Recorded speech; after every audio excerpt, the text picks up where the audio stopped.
தமிழர்களை தாங்கும் விருதுகள். புதிய தலைமுறை தமிழன் விருதுகள் 2026 ஆகஸ்ட் 14 வெள்ளிக்கிழமை மாலை 5:30 மணிக்கு சென்னை வர்த்தக மையம், நந்தம்பாக்கம், சென்னை.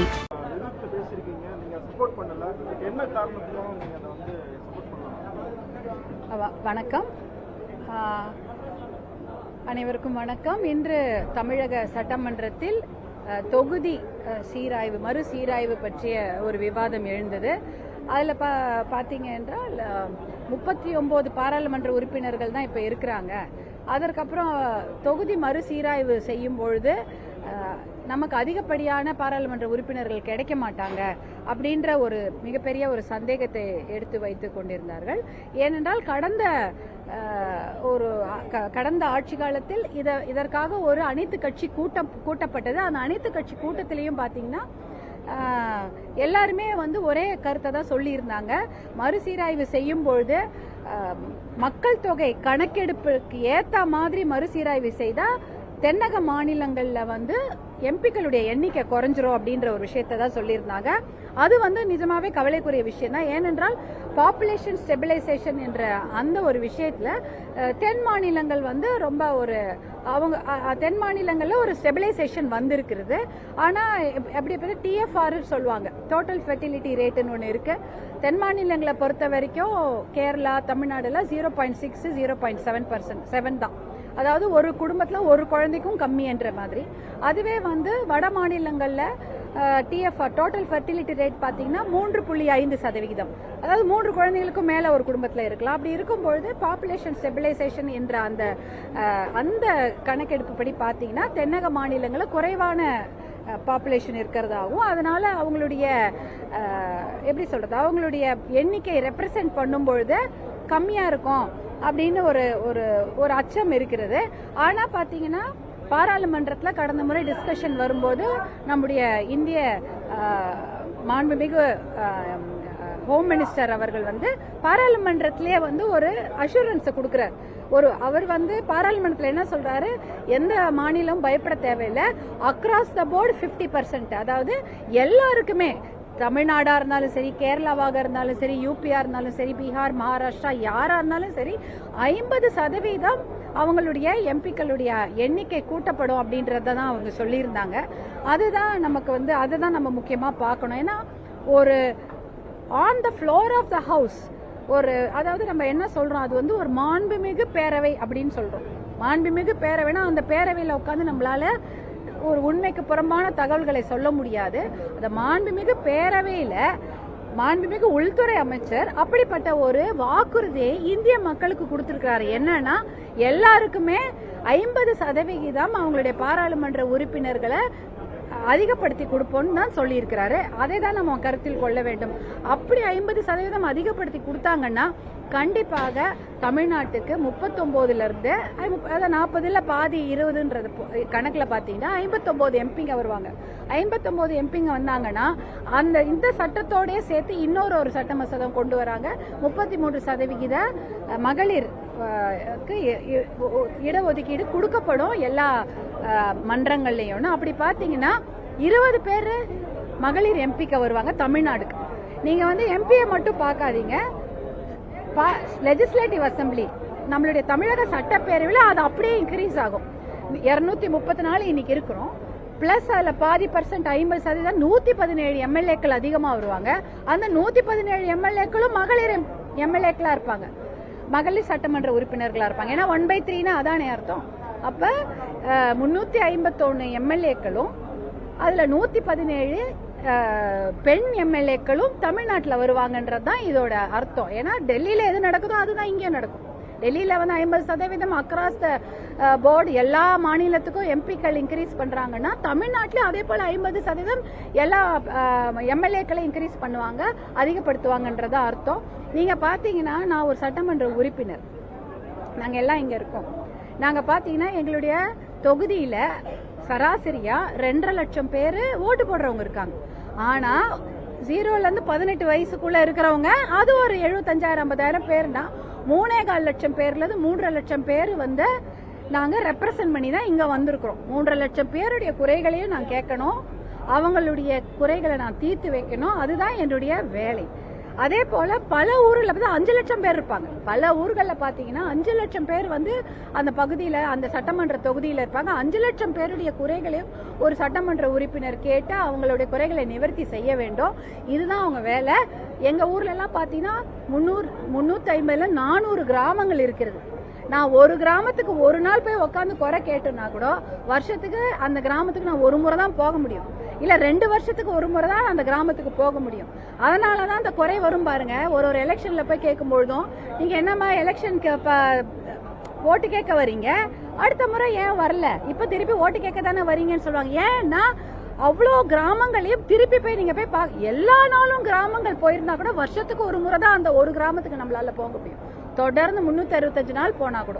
அப்படி இருக்கும்பொழுது ஒரு தொகுதியில ஒரு கிராமத்துக்கு அந்த சட்டமன்ற உறுப்பினரோ வந்து ஒரு முறை தானோ இல்ல மொத்தமாவே 5 வருடங்கள 2 முறை தான் போக முடியும். அப்ப வந்து உங்களுக்கு வந்து சேவை செய்கிற அந்த வாய்ப்பு கொஞ்சம் கம்மியா தான் இருக்கும். யாரா ஒன்றிய செயலாளரோ மாவட்ட செயலாளரோ போய் பார்ப்பாங்க. அப்ப பாராளுமன்ற உறுப்பினருடைய கஷ்டத்தை பாருங்க. 6 சட்டமன்ற தொகுதி இல்ல 5 சட்டமன்ற தொகுதி இருக்கும். அவங்க கிட்டத்தட்ட 15 லட்சம் 20 லட்சம் 25 லட்சம் அவர்களுடைய வாக்காளர்கள் அங்க உறுப்பினர்கள் இருப்பாங்க. எல்லாருடைய குறைகளே அந்த எம்பி தீர்த்து வைக்கணும். அவர்களுக்கு வந்து ஒரு பில்டிங் கட்டி கொடுக்கணும், ஆபீஸ் கட்டி கொடுக்கணும், இல்ல நிறைய விஷயங்கள். எம்பியோட வேலைன்னா வெறும் சட்டத்தை ஏற்றுவது மட்டுமே வேலை கிடையாது. நிறைய விஷயங்கள் எம்பிக்கள் செய்ய வேண்டி இருக்கும். அதனால வந்து இன்னைக்கு அதுவும் அதனாலதான் நிர்வாக வசதிக்காக இதை பிரிப்பது என்பது ரொம்ப நல்லது.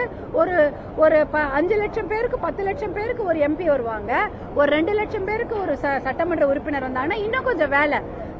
நிர்வாக வசதிக்காக இதை செய்யலாம். இப்ப சென்னை மாநகராட்சி இருக்கு, எல்லாருக்கும் தெரியும் அது எவ்வளவு பெருசா இருக்கு. அதனாலதான் தாம்பரம்னா ஆவடின்னு பிரிச்சாங்க இல்லையா? அப்படி பிரிக்கிறதுனால உங்களுக்கு மேயர் துணை மேயர் நிறைய பேர் இருக்காங்க. எதுக்காக?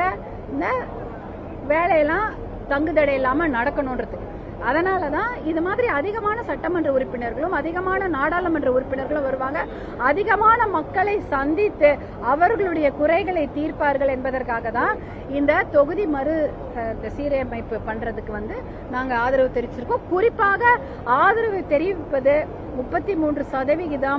அதுல 117 பெண் எம்எல்ஏக்கள் வருவாங்க, 20 மகளிர் நாடாளுமன்ற உறுப்பினர்கள் தமிழ்நாட்டில இருந்து வருவாங்க என்ற காரணத்திற்காக தான் இந்த தொகுதி இந்த மறுசீராய்வு இந்த விஷயத்துக்கு நாங்க வந்து ஆதரவாக இருக்கிறோம். அதனாலதான் இந்த தீர்மானம் இப்ப அவசியம் இல்லை. ஏன்னா பிசினஸ் பத்தி பார்த்திருக்கோம். இப்ப பாராளுமன்றத்துல பிசினஸ் போட்டிருக்காங்க.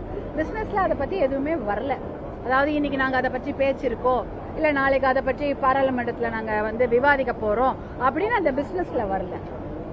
இந்த டீலிமிட்டேஷன் ஈக்குவல் பெர்சன்டேஜ் எல்லா ஸ்டேட்ஸ் கொடுக்கும்போது அதாவது பாப்புலேஷன் கண்ட்ரோல்ல பெஸ்டா செயல்பட்ட தமிழ்நாடு பிளஸ் அதர் ஸ்டேட்ஸ் வந்து ரொம்ப அஃபெக்ட் பண்ணும் சொல்லிட்டு சிஎம்ஓ அமைச்சர் ஆதரவு. இல்ல ஈக்குவல் ரெப்ரசன்டேஷன் கூட நீங்க பாப்புலேஷனை பத்தி கவலை இல்ல.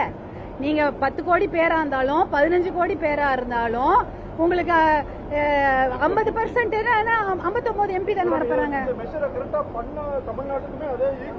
ஏங்க அதான் இல்ல அப்படி அது நான் சொல்றதை கேளுங்க.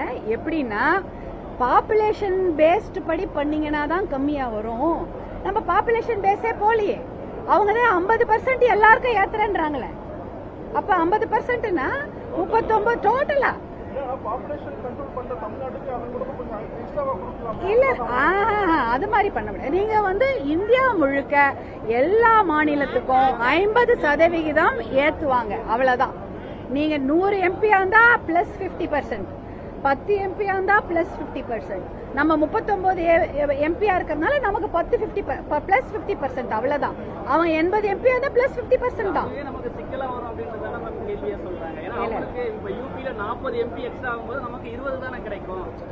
நம்ம இப்பயுமே அதே தானே, நம்ம 40 தான் இருக்கோம். இப்பயும் 40 தான் இருக்கிறோம். 40 தான், பாண்டிச்சேரியை சேர்த்து 40 தான் இருக்கிறோம். யூபி இப்பயும் 80 தானே இருக்குது.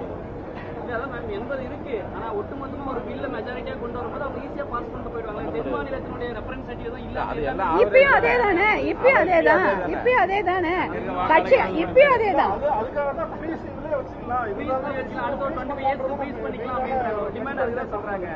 அப்ப மக்கள் பிரச்சனையை பேசுவதற்கு உங்களுக்கு நமக்கு எம்பிக்கள் வேணும் தானே கேக்குறோம். மக்கள் பிரச்சனை ஆஞ்சில இன்னைக்கு வந்து 100 கோடி பேர், 125 கோடி பேர், 130 கோடி பேர் மக்கள் தொகை. இன்னைக்கு நீங்க அதே எம்பி தான் வச்சிருக்கீங்கன்னா அப்ப மக்கள் பிரச்சனை எத்தனை? ஒரு எம்பி எத்தனை பேர்? அதுதான் நாங்க சொல்றோம். 20 லட்சம் பேருக்கு ஒரு எம்பியா? இன்னைக்கு 100 பேர் 1000 பேருக்கு ஒரு டாக்டர் இருந்தா பத்துதா சொல்லுங்க. இன்னைக்கு நம்மளுடைய இந்தியால ஒரே டாக்டர் தான் 1 லட்சம் பேருக்கு மேல. அப்ப பத்தாது இல்லையா? எப்படி அந்த அதே தானே இதுவும். மக்கள் தொகை பிரச்சனைக்கும் இதுக்கும் சம்பந்தமே இல்லைன்னு நான் சொல்ல வரோம்.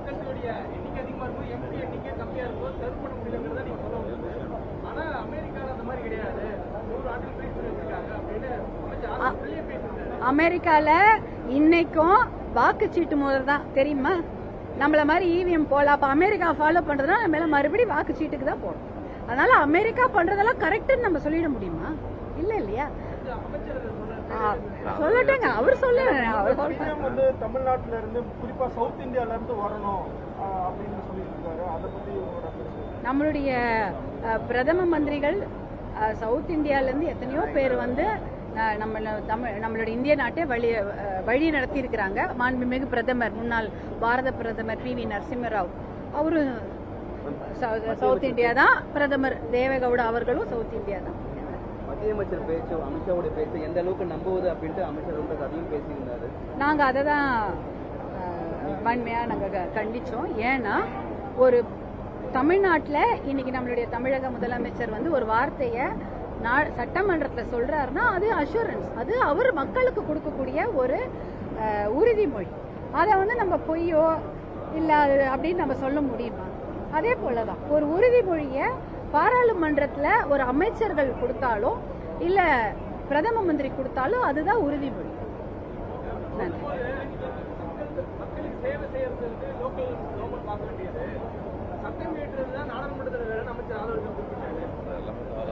அதனாலதான் நாங்க சொல்றோம் இல்லையா, மக்கள் பாராளுமன்ற உறுப்பினரா இருக்கட்டும், சட்டமன்ற உறுப்பினர்களா இருக்கட்டும், கவுன்சிலரா இருக்கட்டும், எல்லாருமே மக்கள் பணி செய்ய தான் வந்திருக்கோம். அவங்க லைட் எரியலனாலும் கவுன்சிலரையும் கேட்பாங்க, எம்எல்ஏவும் கேட்பாங்க, எம்பியும் கேட்பாங்க. நாங்க செய்து கொடுக்க வேண்டியதான் எங்க வேலை. அதற்காக தான் நிர்வாக வசதிக்காக ஒரு நிறைய பேர் எம்எல்ஏக்களாக இருந்தா இன்னும் நிறைய பேருடைய குறைகளே நம்ம அன்றாடம் கேட்டு தீர்த்து வைக்கலாம் என்பதுதான் எங்களுடைய நிலைப்பாடு. நன்றி. தங்க தமிழர்களை தாங்கும் விருதுகள். புதிய தலைமுறை தமிழன் விருதுகள் 2026 ஆகஸ்ட் 14 வெள்ளிக்கிழமை மாலை 5:30 மணிக்கு சென்னை வர்த்தக மையம், நந்தம்பாக்கம், சென்னை.